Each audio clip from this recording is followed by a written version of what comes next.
Good evening. Today we have two chilling stories for you.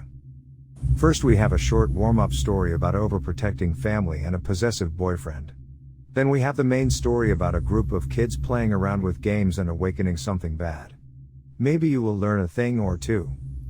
So without further ado, let's go.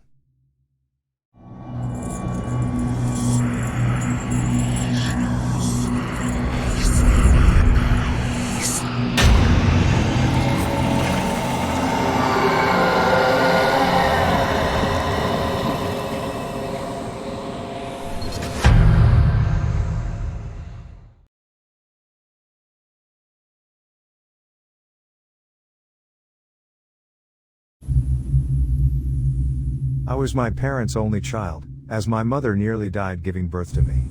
My father wanted more children, but my mother refused to put her body through another pregnancy.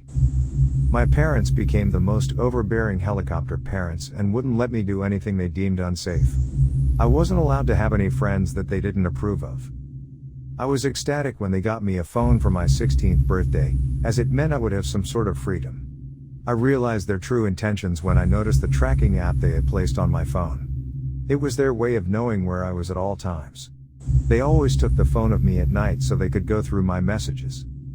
I moved out the second I turned 18, and went no contact with them straight away. They have tried using other family members to guilt me into contacting them, but I refuse each time. I met my husband John about 3 years ago and have never been happier. There have been a few instances where he has crossed my boundaries, but he always apologizes and promises never to do it again. John was dating a girl before me who cheated on him, so he has severe trust issues due to this. I have caught him going through my phone a few times and have scolded him for it. Lately he has been convinced I have cheated on him, and won't believe me when I tell him that he is the only person I have ever been with. It has gotten to the point where I am considering divorcing him. I could see the heartbreak on his eyes when I suggested this. He asked me to give him one more chance and I agreed as I still loved him. This morning, I woke up in excruciating pain and let out a scream of agony as my entire body was sore. John was standing there with a big smile on his face. He told me that he finally found a way to guarantee that he could trust me. I managed to sit up in bed and gaze down at the stumps where my legs used to be. I sat there feeling numb, while John promised he would now be the perfect husband.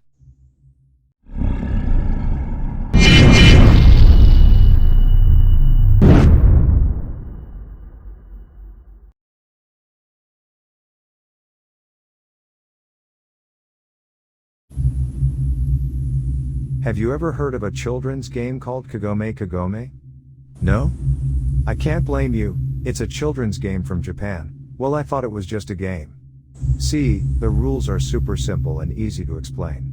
One person is the Oni and stands in a circle blindfolded, the rest of their friends join hands in a circle and walk until the song stops. It's then up to the Oni to guess who's standing on his or her shadow. It's usually a harmless child's game with no implications. That's what we thought, when we decided to play the game in an abandoned cemetery. It's harmless fun, said my friends as they gathered together in the circle. I've always had knack of not taking risks, especially when I learned of the creepy backstory of this game and the fact that we were hunting a graveyard. One of my friends, Ashley, said, "You know what would make this more fun?" She asked with a sadistic grin. What? The rest of us asked, with a, we aren't sure about this tone. She pulled out a piece of paper with what looked like gibberish mixed with kanji. How about we play with a real Oni? She asked with a sheepish grin. My friend Malcolm immediately started walking away. Nope, that's that white shit. Have y'all not seen any horror movies? He asked as he backed away. I started following suit. Even if this was a joke, I wasn't willing to risk it. Oh, come on guys, stop being pussy. Everyone knows these things aren't real, she said. Her friends Miranda and Jacob beckoned us to join hands.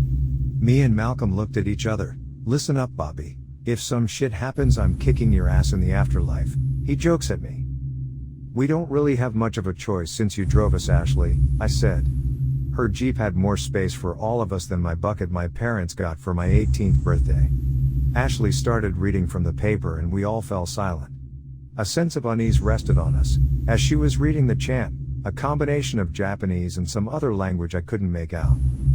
Ashley was always obsessed with Japanese culture, and it made sense seeing a part of her family came from that land. Something about this didn't sit right with me and made me uncomfortable.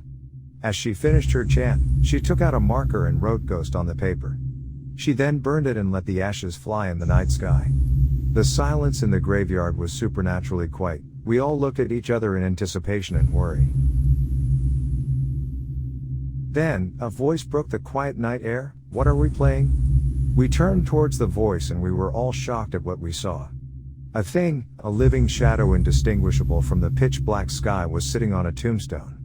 "What game are we playing?" repeated, as the shadow laughed in a high-pitched grainy voice.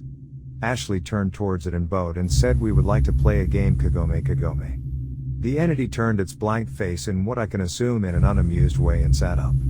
It grinned, showing brilliant white teeth, serrated and sharp like a shark, and said, "Good fortune to all who win, and to those that lose, you'll have more than bad luck to worry about."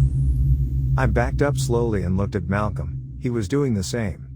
No way were we gonna play a game with a creature I wasn't sure what this thing was.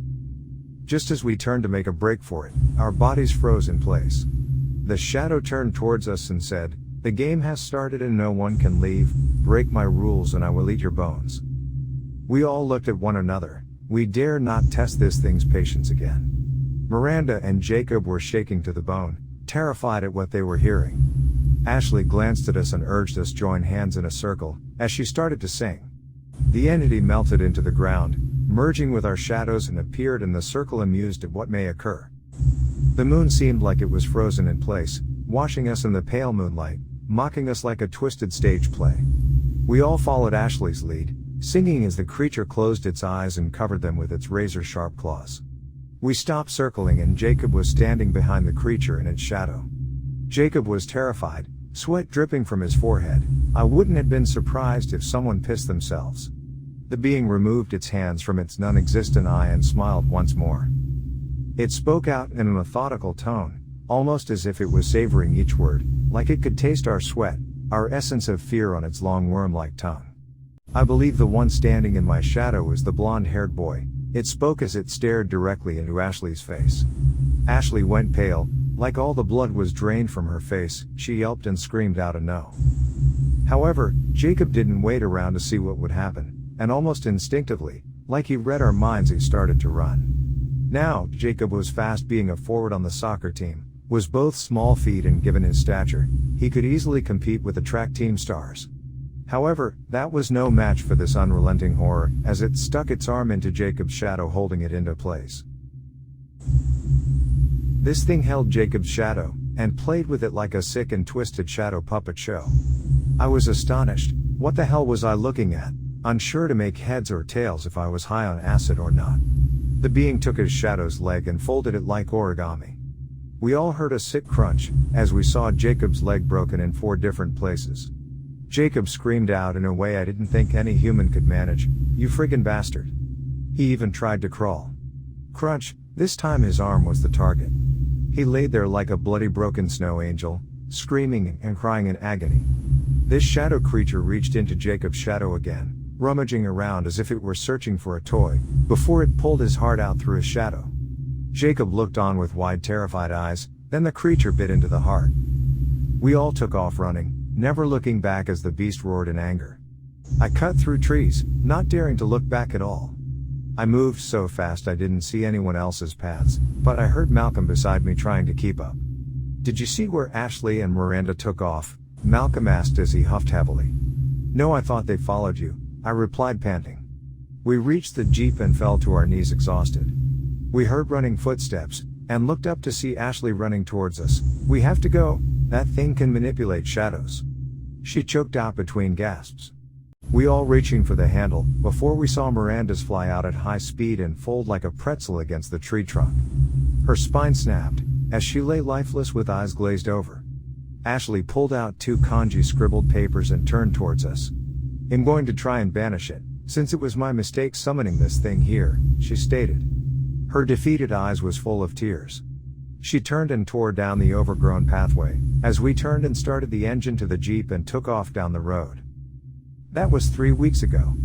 I still haven't heard from Ashley as her parents put out a missing person search. Malcolm committed suicide, apparently smashing his face in his bathroom mirror, face torn to shreds. At least that was what the police ruled it as a suicide, but I know the truth, it was that thing, that Oni, that demon that killed him. I haven't slept, too terrified of being caught off guard. I keep hearing that damn Circle Circle song in my head drowning out my thoughts. And I keep seeing shadows everywhere, and they keep getting closer.